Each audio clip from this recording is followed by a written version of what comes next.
బంధువులకి అప్పు ఇచ్చి కంటవుదువా? ఇవ్వక కంటవుదువా? అంటే ఇవ్వకుండా కంటవడం మంచిదంటాను నేను.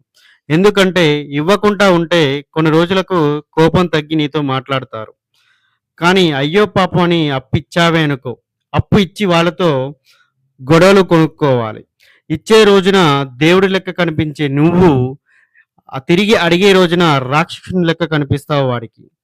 అప్పుడు వాళ్ళ మాటలు ఎలా ఉంటాయంటే, అయినోనివే కదా! అర్థం చేసుకుంటావులే అనుకున్నాం. లేట్‌గా ఇద్దాంలే అనుకున్నాం.